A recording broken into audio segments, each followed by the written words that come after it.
while everyone was quite distracted this week by the news about the social care package brought forward by Boris Johnson, something else was being sneaked through the Commons that's well worth a bit of attention: the elections bill. So far, okay, so boring sounding. But packed away into that is a measure for mandatory voter ID that will really discourage the poor, the marginalised, the old, and many Scots from voting. And it's well worth our knowing that this is coming along and there isn't practically nothing we can do to stop it. What's the problem, you might ask, first of all? Well, there doesn't seem to be one. There's been, in the last 7 years, only 3 convictions anywhere in the UK for personation. That's for turning up at a polling office and pretending to be somebody else. So it does seem like a solution in search of a problem. That's what all the big democracy organisations have complained about. And yet, on Tuesday, this elections bill received its second reading, so the Tories are determined to push it through.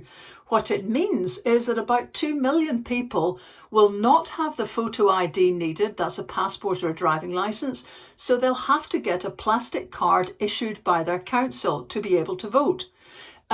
Again, you might wonder, why do we even bother with this, especially when you look at the bill? It's going to cost 120 million quid over the next 10 years. And in case you're wondering, 120 million buys you 10,000 hip operations or 4,000 new ventilators, or perhaps some food to combat the shortages Boris has caused with Brexit. But no, 120 million pounds to be spent on a problem that doesn't exist.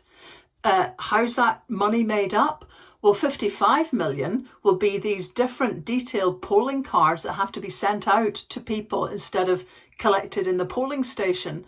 Another 20 million will come from the extra polling clerks needed in polling stations to cope with checking everybody's ID. 20 million quid over 10 years.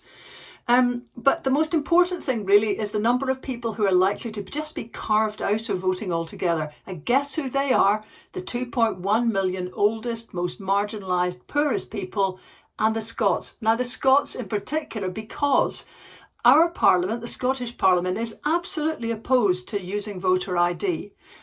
So our elections, that's local elections, Scottish parliamentary elections, and the next Indie Ref will all be conducted without needing to use any kind of voter ID to vote.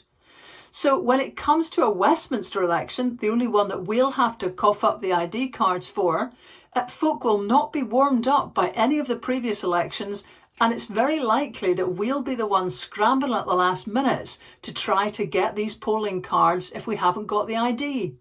And then the bill tells you that if you are scrambling at the last minute, you might find that these cards cannot be posted out to you and you must come and collect them in person from your local council. Well, let's remember that in Scotland, one local council, the Highlands, is actually the area of Belgium.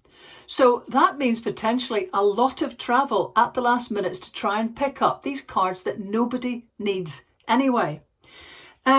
There's been pilots done in Bristol to try and see if these things work. Eventually, over years, more and more people had the right ID. But on the first couple of elections, about 1% of people were turned away and they didn't come back. Now, that may sound like a small amount, but that could be the difference in marginal constituencies. And it's also a total blooming outrage because it's like voter suppression. You know the kind of people who will not be turning up to vote. And it's outrageous too that if you wanted to do something about voting in Britain, you might be more concerned about the 9 million people eligible to vote who are currently not on the electoral register. This elections bill contains no proposals whatsoever and no expenditure to try to reach out to them to pull them onto the list.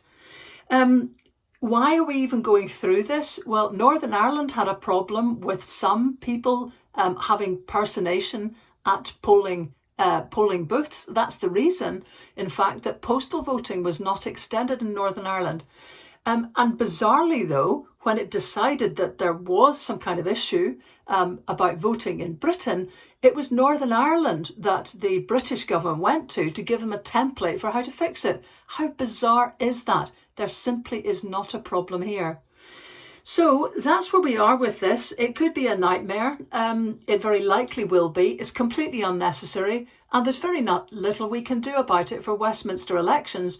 Unless, of course, we never have a Westminster election again, because we use the next indie ref conducted on our terms, fairly, with a proper voting system, to be able to ensure that we are not the subject of these kind of ridiculous proposals by Westminster ever again.